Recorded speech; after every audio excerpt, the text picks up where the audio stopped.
To my duels ডায়েরিতে। তোমরা কেমন আছো? আশা করি ভালোই আছো। আরে দাঁড়াও দাঁড়াও, দেখছো তো এত রেডি সেডি হয়ে কোথায় আবার যাচ্ছি?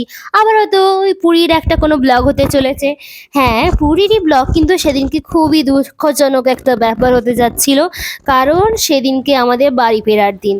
আর এই ভিডিওটাতে তোমরা যে কতবার আমার ঠোঁট উল্টাতে দেখবে, সেটা আমি এখন বসে বসে এডিট করার সময় ভাবছি।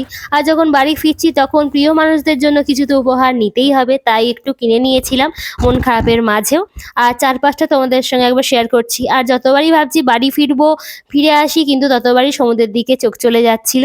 তো পুরী স্টেশনে অলরেডি এসে গেছি। ইনিও খুব ভালো মানুষ, ইনি আমার একদম বন্ধুর মাসি হন। তো খুব হাসি খুশি মানুষ, প্রিয় মানুষ একটা।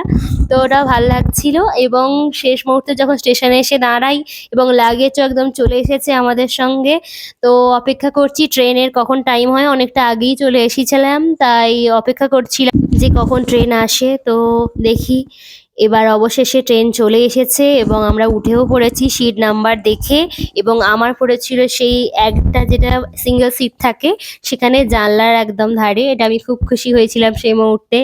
আর আমার বন্ধু একটু বসেছিল, তারপর বললাম চেকার আগে চলে যাক টিটি, তো তারপর তুই বসিস বলে একটুখানি বসে, তারপর ওকে একটুখানি বসতে দিয়েছিলাম, তারপর আবার আমি ওখানে বসে পড়লাম। তো তারপর একটু ঝালমুড়ি খাচ্ছিলাম।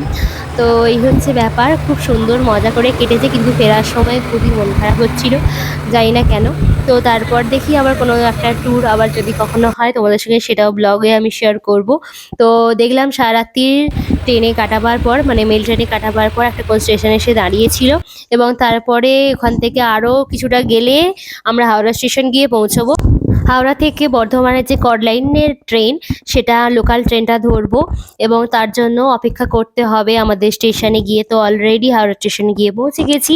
এবং আমার বন্ধুর একটা মাসির অন্য জায়গায় বাড়ি, তাকে বাস ধরতে হবে। তো তাকে তুলে দিতে গেছিলো কিছু আমাদেরই সঙ্গে যাওয়া মানুষ। এবং তারপরে দেখো স্টেশনের চারপাশটা তোমাদেরকে দেখাচ্ছি, যারা থাকো বা যাতায়াত করো তারা তো জানোই খুবই অবস্থা খারাপ মুখের, একদম পরিচর্যা করা নেই, সাজগোজ নেই, একদম সিম্পল। সেটা দেখে আমার বন্ধু বললো তুলিস না, তাও আমি তুলেছিলাম। তো চারপাশটা দেখতে পাচ্ছ। হাওড়াতে আমাদের লোকাল ট্রেন আসার জন্য অপেক্ষা করছি, দেখা যাক তো কখন আসে। তো লাগেজও একদম রেডি আছে, এলেই ছুটবো। তো ট্রেন এসে গেছে, ট্রেনে করে যাচ্ছি। এটা আমাদের লোকাল ট্রেন, দেখতে পাচ্ছ ফাঁকা সকালের দিকে। আর খুব সকাল সকাল পৌঁছে গেছিলাম, 8টা কি 8:30টার মধ্যে বাড়িতে। এবং এই যে লাগেজটা নিচ থেকে উপরে তুলতে ভীষণ ভারী লাগছিল। তো ফাইনালি বাড়ি এসে পৌঁছালাম। আমার চ্যানেলে নতুন হয়ে থাকলে প্লিজ চ্যানেলটিকে সাবস্ক্রাইব, শেয়ার, লাইক, কমেন্ট করো। Tata, bye bye.